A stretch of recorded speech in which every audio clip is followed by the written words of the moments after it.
Friday night, the English Beat played their first gig in Toronto and sold out at the Masonic Temple. The Birmingham band didn't expect to become popular so soon, let alone be following in the footsteps of the Specials and Madness into the North American market. Their new album, I Just Can't Stop It, released on the Beat's own Go Feet label, is becoming a demand item around town. Before their gig at the Masonic Temple, I talked to the Beat. There seems to be some confusion, at least over here in Canada, in describing the Beat. People, I guess, associating you with the two-tone label have put you into the ska bracket. People have called you a dance band. They've even gone so far as to call you a calypso punk fusion. Really? Really, yeah, that's close. How would you like us to describe your music? I like the last one the best. The trouble with saying you're a ska band makes out that you're just a revivalist band and that there's nothing to do with the 80s. And that's definitely not the case. One of the starting points that we used was ska.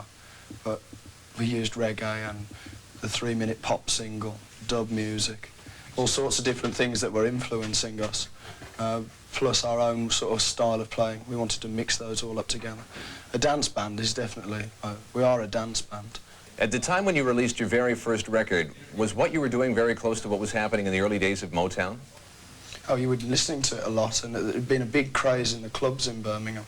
It just at the end of the last half of 1979, a lot of soul Tamla music was being played. There was a big, mod revival as well, you know. All the Tamla Motown singles were reissued, everything, so, and the film Quadrophenia. Yeah, it was very popular, it was sort of a big resurgence. Why did you release Tears of a Clown by Smokey Robinson as your first single? The audiences were very diverse when we started playing. You'd get a section of punks, you'd get a section of students, you'd get some mods, you'd get some rude boys that were just like, and some hippies, you know. And Tears of a Clown appealed to all of them. It was like the one song that you could guarantee that everybody in the audience would be dancing to. How are North American audiences taking your music so far? They've sat down and analysed it and eaten a few pastrami sandwiches. Drunk Coca-Cola throughout the gig. Is it hard to get them dancing? Well, it's impossible because the security, a lot of the gigs, is so heavy. I mean, we've had people walking through the audience with sticks and guns, making audiences sit down, you know. It sort of takes the sting out of it a bit. But the stand-up gigs that we've done have been great. So we were supporting the Pretenders for the first half of our stay in America. And while we were in England, we were told that there'd be no problem about dancing, that it wasn't the same as doing a sit-down venue in England, which we've never done. Like, first time we played to a sit-down audience was when we came to America and found that it seemed like it was very similar, that the security's really heavy and the audience doesn't want to risk being thrown out during the support act if they've spent $10 to come and see the Pretenders, you know, sort of waste the evening. So sometimes it's been a bit depressing. And you felt a bit like a professional musician, you know, like the show's got to go on, even though it's not sort of...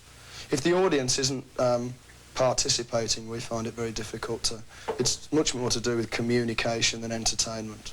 Have you found at all that there's been a communication problem in your tour of North America? People don't understand what Ranking Roger means?